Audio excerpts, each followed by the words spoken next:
and you're going into the pitch, so that way you can move either way.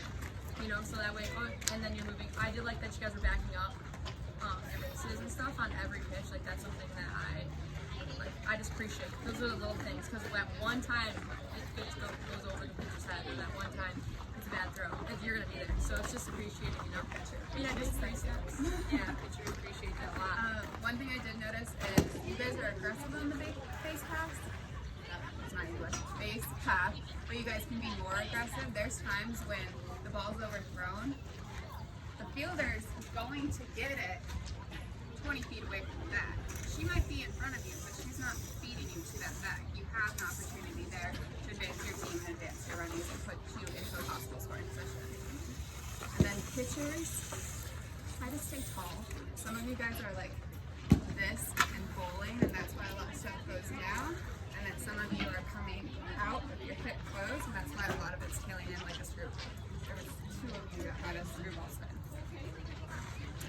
Something I noticed that wasn't so technical was your coaches kept saying stuff to you guys like, who called out that play?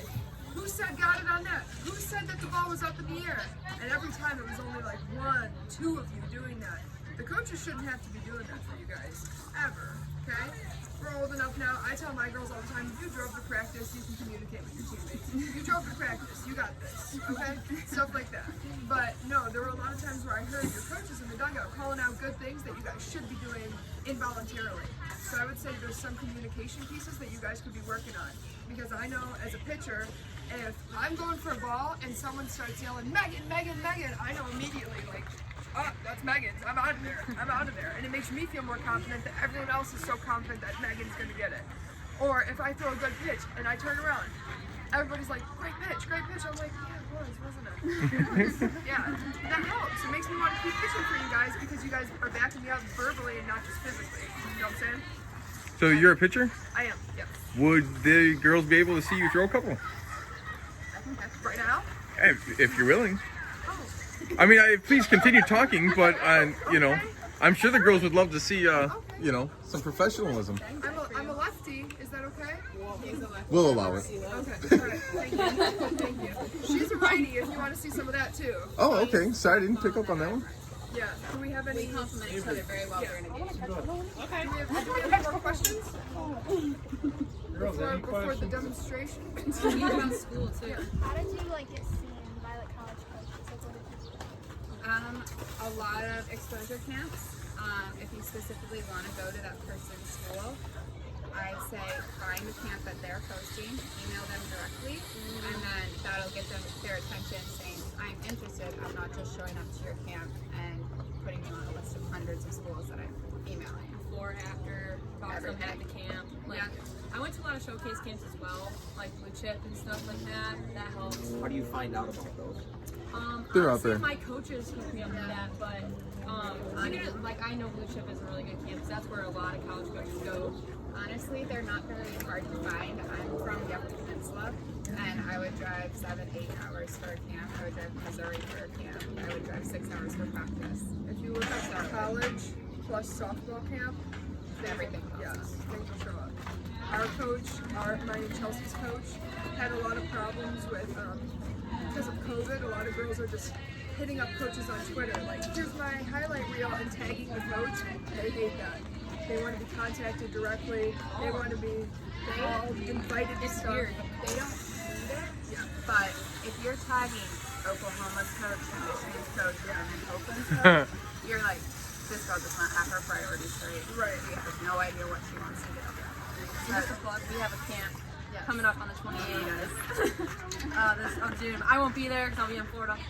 So, quick question for you then, as far as Twitter goes, it'd be okay for the girls to tag one coach in a Twitter post and then a different coach in a different Twitter post? Like, don't just tag them all in one? I mean, or is you this can tag them all in one. You can tag one individually, but if you're contacting the Big Ten schools and then a Division III school, it looks like you have no idea where you're going. Okay. So I would say assess yourself, assess where you want to go, what kind of schooling you're looking for, and what kind of intensity you're looking for. Another good thing about messaging coaches that I've always made a point of doing is when I'm messaging a coach, Twitter, email, phone call, text, doesn't matter. I always try to include something specific to the school. Like, oh, I remember like 10 years ago when you guys won the NCAA championship. That was awesome. Like that picture, blah, blah, blah, really kicked butt, you know, stuff like that. Because otherwise, what's setting that email I'm sending to Oakland apart from the email I'm sending to Saginaw, to Aquinas, all that stuff, okay? So always trying to, yes, always trying to include individual personalized details to a specific coach. Are grades like a big factor in like getting into like a team and like your strengths? I would say yes. You have study hours in freshman year. Every single freshman does in any NCAA sport. You have the GPAs for all NCAA sports. So these coaches are looking for smart kids throughout high school to know that they're not going to have to worry about eligibility once it comes to their season. They're looking for girls that know how to do the Know how to handle it all. students. They don't want to worry about your academics, you know. That's like they want to worry about you playing softball, but I don't want to, a coach doesn't want to have to worry about like, okay, yeah, you're back about it. Megan played really good this game. Is she eligible to play this game? I will advise high school wise, take as many advanced classes, AP classes as possible. Because I personally went into college as a sophomore academically because I already had so many credits out of the way.